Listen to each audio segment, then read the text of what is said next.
cleanup one, so, okay.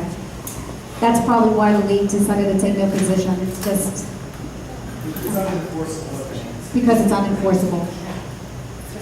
All right, so amendment number 12 expands the ethic rules for elected officials and government employees by expanding from 2 to 6 years the time they would have to wait before they become lobbyists.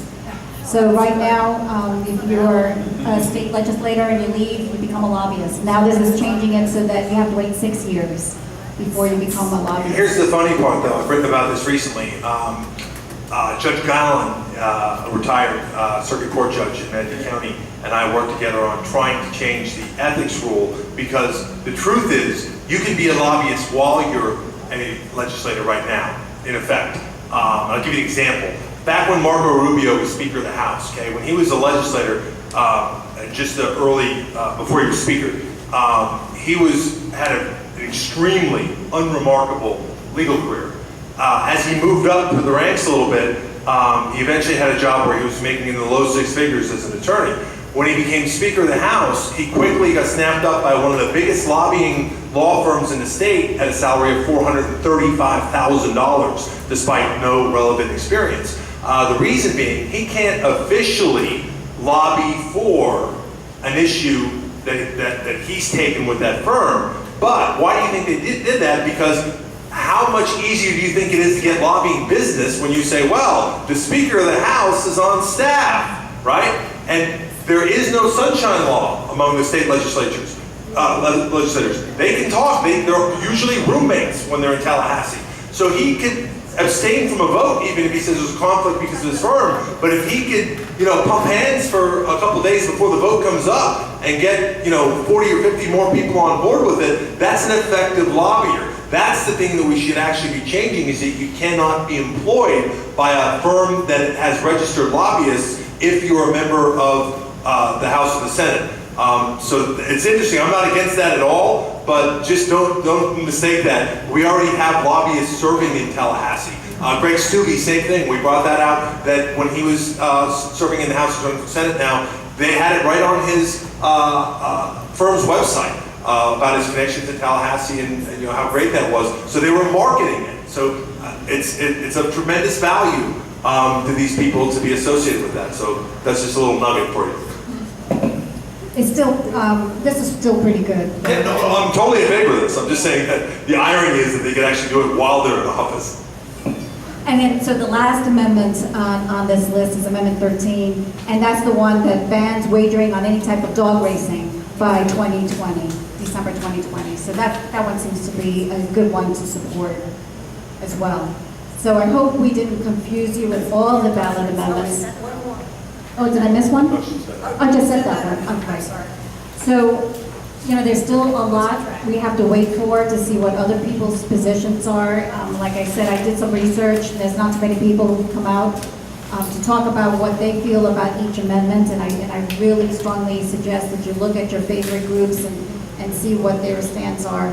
But at least this gives you an overview of what these amendments are. And again, I urge you to get vote by mail, because as you can see, you're going to have to read through these again. And if somebody doesn't do their homework and they're in front of you online and you're going to vote on voting day and they're going to read each and every one of them and then ponder it, you'll be there for a long time. And there will be a lot more information coming out.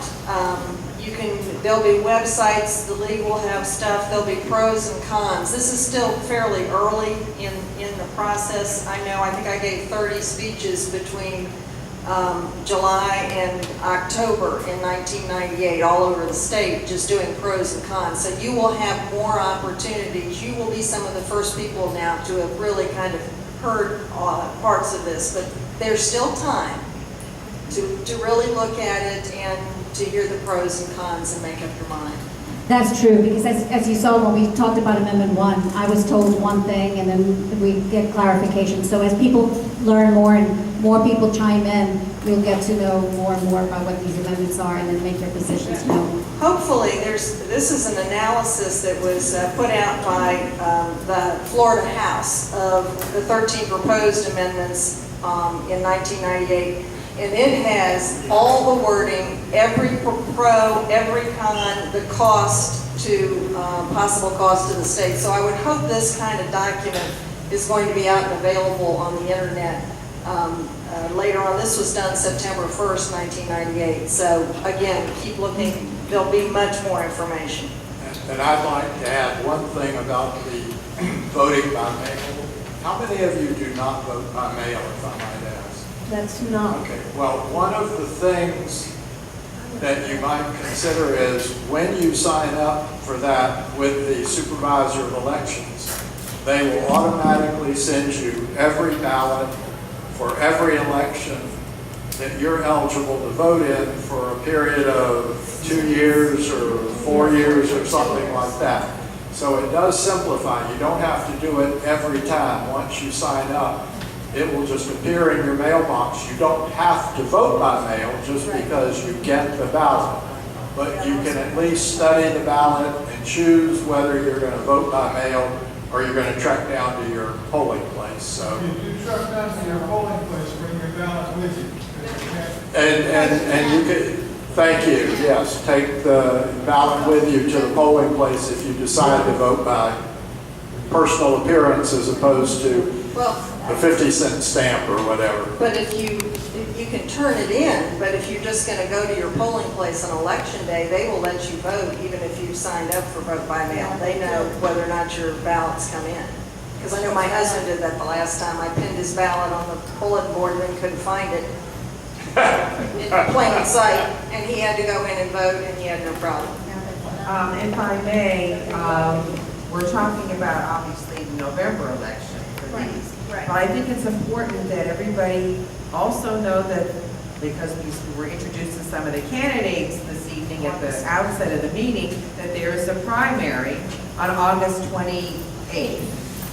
And if you're going to be away, if you're not going to be around, you're going to have to either do online or print out your form and send it in to the supervisor elections, especially if you want your ballot forwarded to wherever it is you're going to be.